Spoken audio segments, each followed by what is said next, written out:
Hello everyone, welcome to the video series on Telangana Pharmacist exam preparation.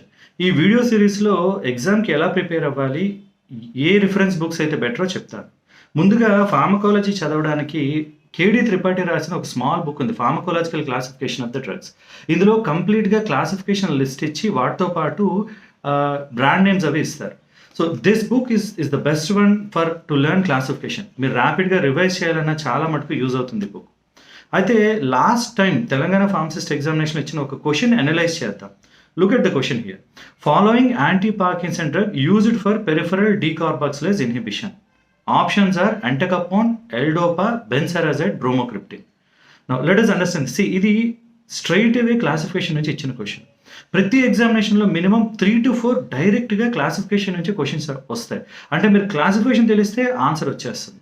So అలాంటి వాటికి ఈ book చాలా use అవుతుంది. So please do read it. Now let us understand the question. So Parkinson's disease అనేది బ్రెయిన్లో నైగ్రోస్ట్రయేటల్ అనే పాత్వేలో dopamine తగ్గడం వల్ల వస్తుంది.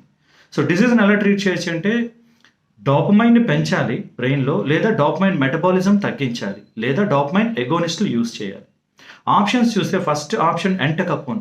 టోల్కపోన్, ఎంటకపోన్ అనేది COMT, కెటకాల్ ఓ మిథైల్ ట్రాన్స్ఫరేజ్ ఇన్హిబిటార్స్.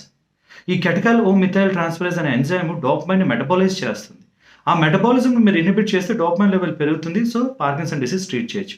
కానీ అడిగిన క్వశ్చన్ ఏంటి, పెరిఫరల్ డీకార్బాక్సిలేజ్ ఇన్హిబిటర్ ఏంటి అని అడిగారు. So option 1 is not right answer. Second one L dopa or levodopa. Levodopa is a precursor for dopamine. Dopamine as సచ్గా తీసుకుంటే బ్రెయిన్లోకి వెళ్ళలేదు. అదే డోపా అయితే బ్రెయిన్లోకి వెళ్ళగలుగుతుంది కాబట్టి దాన్ని ఇస్తారు. ఇది ఒక ప్రికర్సర్ డోపమైన్కి, ఇది డీకార్బాక్సిలేజ్ ఇన్హిబిటర్ కాదు. Third option benserazide. Now carbidopa, benserazide అనే డ్రగ్స్ని ఎల్డోపాతో కలిపిస్తారు. ఎందుకు ఇస్తారు అంటే డోపా బ్రెయిన్లోకి వెళ్ళాక డీకార్బాక్సిలేజ్ డోపమైన్గా రావాలి.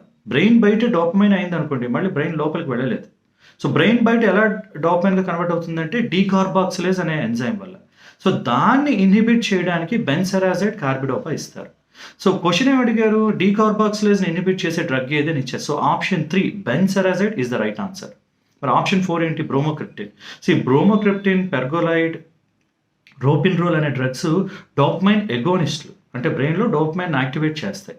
బట్ కానీ డీకార్బాక్సిలేజ్ ఇన్హిబిటర్ కాదు. Now look at the question.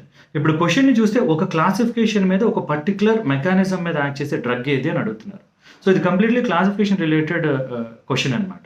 So remember, ప్రతి డిసీజ్కి మీరు క్లాసిఫికేషన్స్ ఫస్ట్ నేర్చుకుంటే పెరిఫరల్గా డెఫినెట్గా 3 to 4 క్వశ్చన్స్ వాటి నుంచి వస్తే మీరు ఆన్సర్ ఈజీగా చేయగలుగుతారు. I hope this is useful. All the best.